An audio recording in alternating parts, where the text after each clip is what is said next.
Hey everyone, I'm working on a personal project and I have an opportunity to teach you a little use encapsulation refactoring in progress, and I thought I would do that, record it really quick. Here I have a component, it's the learn base component, it's the base component for this part of my UI.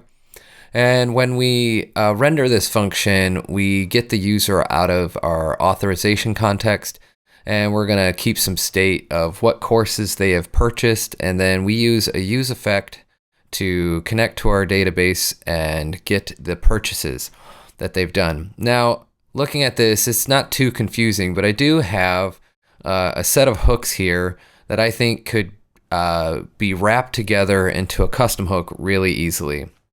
So I'm going to come down here and I'm going to give that custom hook a good name. We're going to call it use get purchases.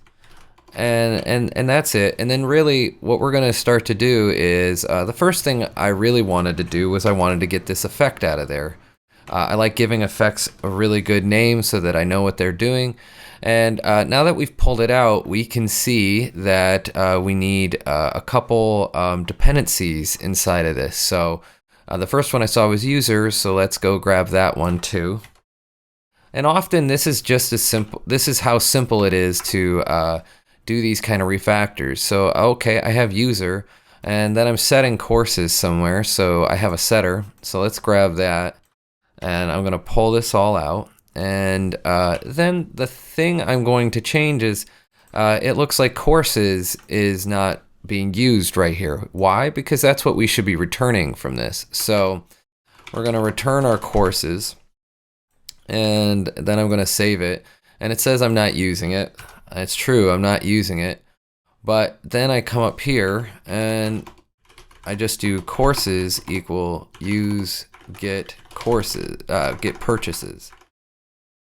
Although this itself reveals something, I call this get purchases because, you know, it might not always be a course.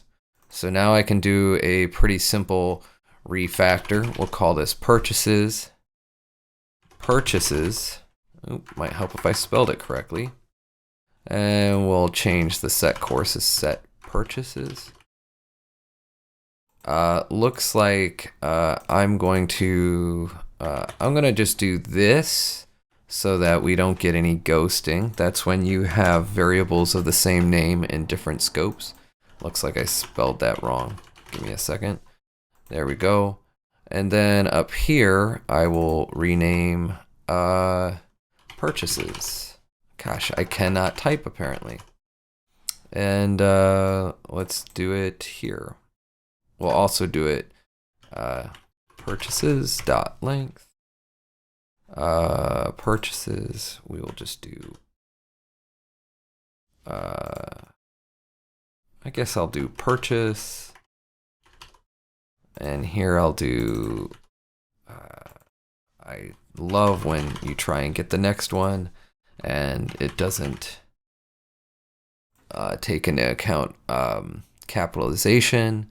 Let's see, and we will call this your purchases. And now that that's all fixed, I'm going to refresh the page, and sure enough, everything continues to work as expected. Thanks.